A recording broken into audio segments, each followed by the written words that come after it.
parsha de esta semana, Parsha Shoftim, habla justamente sobre Shoftim, jueces. Y el versículo que da comienzo a la sección de esta semana dice: jueces, Shoftim Beshoitrim, jueces y policías pondrás para ti en todos tus portales, que se refiere a las ciudades que Dios, tu Señor, te da a ti para tus tribus, y juzgarán al pueblo con justicia, con Mishpat Tzedek, una justicia justa, valga la redundancia.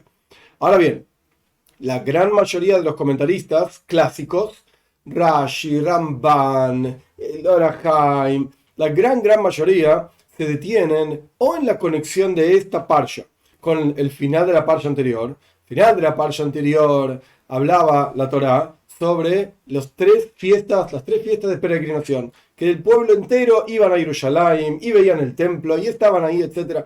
Entonces, la conexión que hay entre esa idea de subir a la capital y ver el templo y ver toda la grandeza, etc., con poner jueces en cada ciudad, es muy sencilla. A pesar de que 3 veces al año uno veía la gloria de Dios, por así decir, y veía el gran Sanhedrin, el gran juzgado del pueblo de Israel en Jerusalén, aún así tenías que poner jueces en cada ciudad. Bejol Sheareja, dice la Torá, en todas tus ciudades tiene que haber un juzgado para poder resolver las cosas más básicas del pueblo, y después, si hay alguna cosa demasiado complicada o no la pueden resolver, lo que sea, iban a Jerusalén y la resolvían. Otros comentaristas se detienen, por ejemplo Ramban, en si esto es un precepto para dentro de la tierra de Israel, también para fuera de la tierra de Israel o no, etc. Y al fin y al cabo el Ramban termina diciendo: este precepto hoy en día no lo podemos cumplir. No tenemos templo, entonces no tenemos por qué poner grandes juzgados en Jerusalén, en las ciudades de Eretz Israel, y fuera de la tierra de Israel, pues tenemos pequeños juzgados que resuelven los casos que hoy en día tenemos capacidad de resolver, porque, de vuelta, por cuanto no tenemos templo, no vivimos todos los judíos en la tierra de Israel, hay montones de casos que no podemos resolver. Esto es en general el concepto. ¿Qué significa jueces? Son aquellos que deciden cuál es la ley. ¿Qué significa policías? Son aquellos que aplican la ley, que los jueces mandan a los policías a aplicar la ley de tal y cual manera. Hay un comentario, el Kli Yakar, año 1600 en Praga. El Kli Yakar tiene una idea muy interesante. El Kli Yakar dice así: los jueces y los policías que tienes que poner para ti, titen lejos, dice la teoría, tienes que poner para ti. ¿Para qué? Para juzgar al resto del pueblo. Entonces el Kli Yakar dice, esto alude, podemos entenderlo como una alusión a que en realidad la persona primero tiene que embellecerse a sí misma, tiene que estudiar, conocer, saber, cumplir, observar los preceptos de la Torá. Eso es poner jueces para uno mismo, pero recién después de esto uno puede juzgar al resto de la gente, uno puede tratar de embellecer a los demás, enseñar, etc. Quiere decir que primero tenés que tener tus propios méritos para poder llenar de méritos al resto de la gente. Este es en general el enfoque de los comentaristas de la Torá en el comienzo de la parsha de esta semana. Pero hay un comentario que es extremadamente interesante, que está traído en diferentes libros. El Hidó lo trae, el Rebbe lo menciona también muchas veces. Este comentario fue escrito por Reb Mordechai HaKohen, así se llamaba, Reb Mordechai HaKohen. El comentario se conoce como Sifsei Kohen, los labios del Kohen, Shach, así es la abreviatura, sobre la Torá. Porque existe otro Shach que se llamaba Shabsai Kohen, que tiene un comentario sobre el Shulchan Aruch, el código de ley judía. Pero acá no estamos hablando de este comentario, acá estamos hablando de un comentario de un cabalista, un Mekubal conocido, que vivió en Tzfaz alrededor del año 1600, entre 1600 y 1700, no se sabe exacto. Su libro fue impreso en el año 1606, quiere decir que fue al comienzo de los 1600 que él vivió. Y él escribe un comentario a la Torá que tiene diferentes aristas, por así decir. Por un lado, la arista mística, Kabbalah, etc. Y por el otro lado, arista de alusiones. Se dice en el hebreo remez. Alusiones de la Torá. Y en la parsha de esta semana tiene una alusión muy interesante. Vamos a leer parte de su comentario, porque es interesante verlo como él lo escribe. Él dice lo siguiente: tenés que poner jueces y policías para ti en todos tus portales. Esto es lo que dice el versículo. Entonces, primero que nada, él dice, bueno, tenés que poner un juez que no alcanza con un solo juez, sino que tenés que tener varios jueces para poder juzgar a las personas como corresponde, de manera tal que el mundo no esté en un estado de injusticia. Porque si fuese solamente todo dependiente solamente de un juez, sería muy difícil, porque todas las cosas terminan en él, como le pasó a Moshe Rabbeinu en Parshas Yisro, que Yisro, su propio suegro, le dijo, mira, no vas a aguantar, así que pone otros jueces. Punto número 1, pero dice Shoftim, jueces en plural, perfecto, tenés que tener varios, el mundo no esté vacío de justicia y de jueces. Esto por un lado.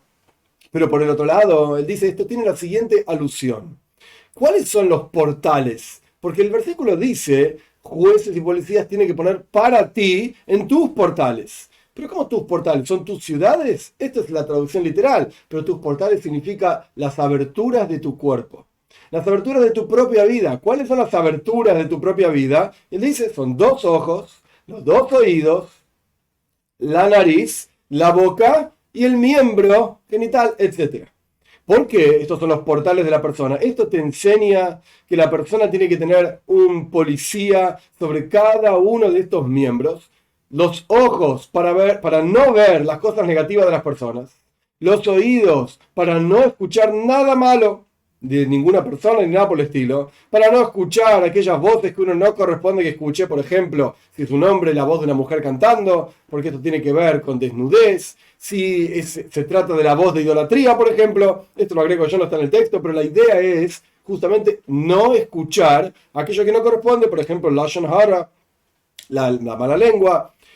La nariz, para no sentir el aroma de idolatría. Interesante que este concepto del aroma de idolatría está relacionado no solamente con literalmente, por ejemplo, un incienso de idolatría, que uno no lo debe sentir, o sea, se debe alejar de este aroma, sino que esto también se aplica a algo cercano, como el aroma, que es algo cercano a la cosa, porque no es el aceite propiamente dicho, el perfume, sino que es el aroma del perfume cercano al perfume. Ni te acerques a la idolatría. Esta es mi humilde interpretación. La boca, por supuesto, para no hablar lo que él llama Sija Beteila. Sija Beteila significa una charla vana, que no tiene ningún sentido. ¿Para qué estás hablando? Cuando la persona habla, Dios nos crea la boca para hablar sobre él, para estudiar Torah, etc. Entonces, no hables cosas inapropiadas, no ensucies tu boca con insultos y con malas palabras, etc. En Argentina la gente es muy mal hablada y dice cada 2 por 3 algunas palabras feas. Pues cuídate. La boca tiene que tener un juez y un policía que la cuide de no hablar cosas que no corresponden. Y, por supuesto, los miembros genitales no tener relaciones prohibidas, que en mi humilde interpretación no se refiere solamente a las relaciones prohibidas, sino que en realidad los miembros genitales generan placer. Este es el concepto de los genitales. Entonces, ¿qué significa que lo cuides con un juez y con un policía? La idea es, humildemente me parece a mí, que apliques y enfoques el placer de tu vida en las cosas que Dios quiere que le enfoques. Y no en las cosas, entre comillas, prohibidas. No apliques tu placer al dinero. No apliques tu placer al fútbol, o al deporte, o al que sea, no importa. No apliques tu placer, no enfoques tu vida en un lugar en donde no corresponde. Tu placer debería ser el estudio de Torah. Tu placer debería ser el rezo. Tu placer debería ser la observancia de preceptos, etc. Esta es la interpretación de Rav Mordechai HaKohen del Shach a la Toira, así se llama este comentario. Y de vuelta, lo que nos muestra es una alusión. Esto no es el pshat, no es el sentido literal. Por eso yo empecé todo el comentario, la explicación, con los comentarios literales. ¿De a qué se refiere? Pues tiene que haber justicia, que el mundo no le falte justicia, pues tiene que haber una conexión con la parasha anterior, que a pesar de que hay jueces en Jerusalén, tiene que haber jueces en todos los lugares, en toda la tierra también, bueno, pero no igual que en Jerusalén, etc. Pero luego llegamos al concepto de remez, de alusiones. ¿Cómo nos enseña esto a nosotros? Porque la Torah al fin y al cabo es eterna, se aplica en todos los lugares, en todos los momentos. ¿Qué enseñanza tiene para cada uno de nosotros? Pues tenés que saber que tu cuerpo, tu vida entera, tiene que estar regida por jueces que juzguen a todo el pueblo. ¿Quién es todo el pueblo? Todo el resto del cuerpo tiene influencia de estos miembros mencionados. De los ojos, los oídos, la nariz, la boca. Todo el cuerpo entero es juzgado por estos jueces. Si estos jueces pues se inclinan y se desvían tras algo que no tiene que desviarse, todo el cuerpo y toda la vida por completo de la persona sufre. Entonces por eso el versículo termina diciendo, van a juzgar a toda la gente, a todo el pueblo, a todo el cuerpo entero, con una justicia verdadera.